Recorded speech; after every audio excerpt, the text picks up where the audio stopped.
नमस्कार, मैं हूं रवि कुमार और आप देख रहे हैं मां अम्बे न्यूज़।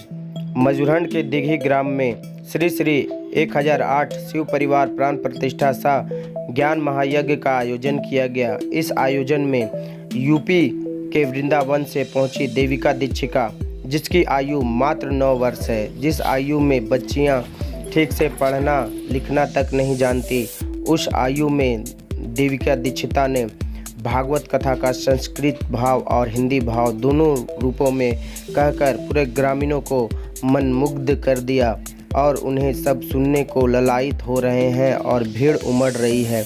आपको बताते चले कि देविका दीक्षिता ने सर्वप्रथम भगवान की आरती पूजन कर उन्हें उनके स्थान पर बिठाया गया। फिर देविका दीक्षिता भी अपने स्थान पर विराजमान हुई और सभी ग्रामीण बारी बारी से उनकी आरती उतारी। आपको बताते चले कि मुख्य अतिथि के रूप में पहुंची समाज सेवी प्रियंका वर्मा ने भी देविका दीक्षिता जी का माल्य अर्पण किया और उन्हें आरती दिखाकर उनसे अपना आशीर्वाद भी प्राप्त किया। आपको बताते चले कि मजूरहंड में पहली बार देविका दीक्षिता पहुंची है और उनके मुख अरविंद से भागवत कथा सुनकर सभी मग्नमुग्ध हो रहे हैं। आइए सुनते हैं देविका दीक्षिता की शुद्ध वाणी को। पाप होते हैं करोड़ों जन्मों के, जो पाप होते हैं वो सभी पाप नष्ट हो जाते हैं, दूर हो जाते हैं। क्या करने से? सत्संग को सुनने से।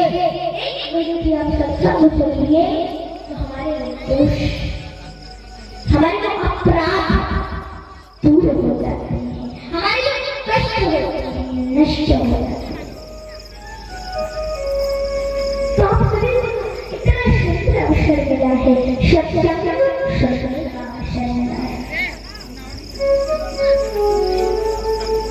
हमारे महाराष्ट्र में हम आप सभी को यहाँ मिलाया। अभी कुछ दिनों पहले अयोध्या में कथा हुई थी। हमारे महाराज जी से अयोध्या में ही मिलन हुआ था, तो हमारे महाराज जी ने ही हम आप सभी को बुलाया। हमारे श्री नारायण दास जी महाराज ने हम आप सभी को बुलाया मिलन। हम आप सभी यहाँ बैठकर जो सत्संग सुन रहे हैं, जो कथा सुन रहे हैं, हर माता पिता को जितने भी सुन रहे हैं, तो आप सभी को सत्संग सुनना आवश्यक है। सत्संग सुनना ही चाहिए।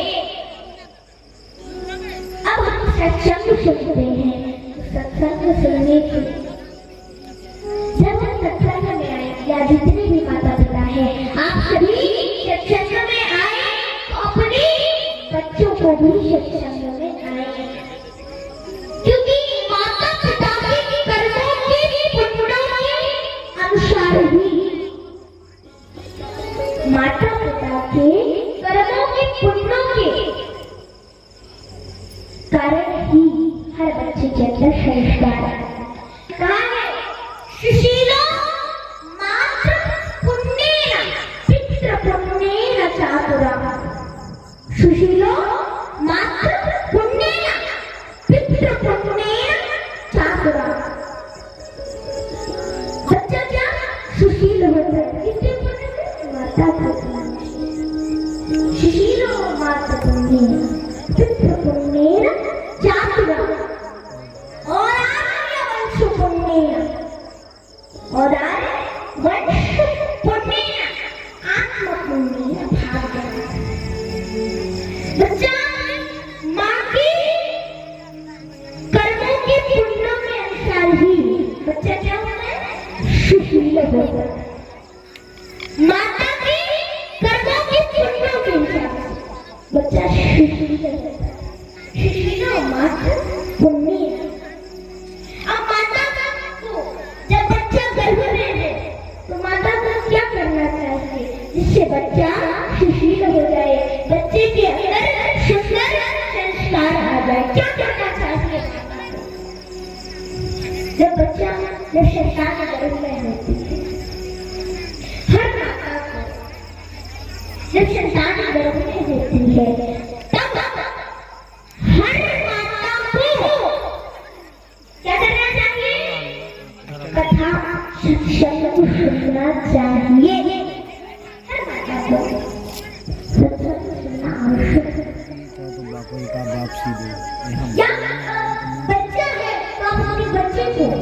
कथा में अवश्य ले जाए। खुद तो आए, बच्चे को भी, संतान को भी कथा में अवश्य लेकर आए, क्योंकि एक माँ ही अपने बच्चे को सुंदर संस्कार देती है, एक माँ ही अपने बच्चे को बुरी संस्कार पहले की माताएं होती हैं, पहले के बच्चे संस्कारी क्यों होते थे? क्योंकि पहले की माताएं होती थी, जब संतान गर्भ में होती थी तब माताएं क्या करती थी? सत्संग सुनती थी, कथा भागवत सुनने जाती थी। बताओ सुनती थी? आज तक डॉक्टर ने बता दिया बेड रेस्ट, तो माता पड़ी रहती बेड, मोबाइल चलाती रहती। और जब बच्चा उत्पन्न हो गया फिर कहते हैं बच्चा बड़ा हो गया तो कहते अरे हमारा बच्चा पढ़ाई लिखाई नहीं करता, हमारा बच्चा तो मोबाइल चलाना सीख गया। अरे भैया, जब बच्चा गर्भ में था तब आप भी तो मोबाइल देखा करती थी, तब आप भी तो टीवी चलाया करती थी। अब आप मोबाइल देखोगे, आप टीवी चलाओगे, तो बच्चा तो सीखेगा ही सीखेगा। और माता पिता की कर्मों के हिसाब से ही बच्चों के अंदर क्या संस्कार आते हैं। माता पिता जो करते हैं वही बच्चा करता है। माँ के गर्भ में बच्चा है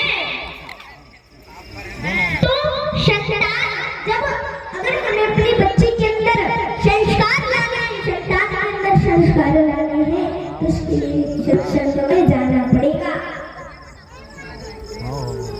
क्योंकि एक माँ ही अपने बच्चे को झूठ बोलना था, एक माँ ही अपने बच्चे को सच बोलना। जब बच्चा गर्भ में होता है तो माँ ही सब जो माँ करती है वही बच्चा पैदा होने के बाद करता है। ये जो हम कथा कर रहे हैं, ये कथा भागवत की प्रेरणा भगवान ने ही हमें दी, ठाकुर जी ने ही। अब हम कथा करते हैं तो लोग कहते हैं कि कथा रटा दी होगी, रटा दी होगी। तो रटा तो सकते हैं, जैसे कोई भी अपने बच्चे को कुछ कथा करवा सकता है, रटा सकता है, लेकिन रटाने के बाद फिर कथा करवाना, मिलने मिलाने वाला कौन है? परमात्मा है। तो हमारे ऊपर भगवान की बहुत महती कृपा है कि हम एक तो भगवान ने हमें इतनी छोटी, इतनी कम उम्र से हमें एक साधन समझा, ये धर्म ध्वजा लहराने का एक साधन समझा, और भगवान ने हमें ऐसी प्रेरणा दे दी, ऐसी प्रेरणा दी कि हम भगवान की ये धर्म ध्वजा लहराने लगी कम उम्र से ही।